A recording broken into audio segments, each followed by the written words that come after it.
kas vyksta su tavo santykiais, kai tu gyveni žemose emocijose, tame nepasitenkinime, pyktyje, irzlume, vienišume, to neįvertinimo jausme, nusivylime, taip, ką visos šitos emocijos mums kūrė? Dar didesnį chaosą. Ta visą mes perduodame toliau savo partneriui, vyrui. Jisai atitinkamai reaguoja ir atitinkamai mūsų ta užsisukęs ratas tame pačiame vibracijose, tame pačiame kasdienėme nepasitenkinime ir toliau tęsiasi, taip. Nes jei tu vaikštai pikta, nepatenkinta, nelaiminga, taip, ką tu transliuoji iš vidaus, to ir transliuoji. O tavo partneris tai, žinoma, atliepia ir dar labiau išdidina šitus visus negatyvius jausmus. Tai ką tokiu atveju belieka daryti?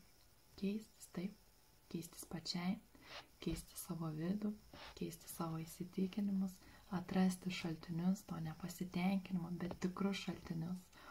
O ne tai, kad apkaltint, tarkim, vyrą vien ir galvot, kad taip išsispręs, arba jeigu aš pabėgsiu į kitus santykius, tai jau kitas vyras bus tobulas ir manęs nebeerzins.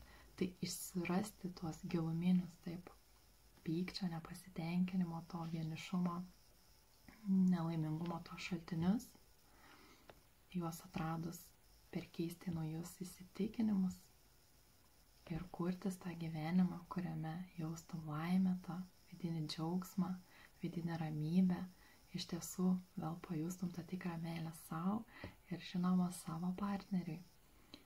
Tai žinutė tom, kurios iš tikrųjų pasiruošusios eiti į tą pokytį, kurios tikrai jau nori keistis ir jom nebėra atsikalbinėjimų, kad nėra laiko, nėra pinigų, dar kažkokios tam planetos nesukritusios ir panašiai, kurios tikrai jau pasiruošusios, pasiryžusios imti į rankas savo gyvenimą ir kurtis tokio, kokio jos nori. Tai kaip visada kviečiu registruotis nemokamam pirminiam pažintiniam pokalbiui, kurio metu mes atrasime tuos taškus, vaistus, taip, kaip kurtis tą gyvenimą, apie kurį tu svajoji.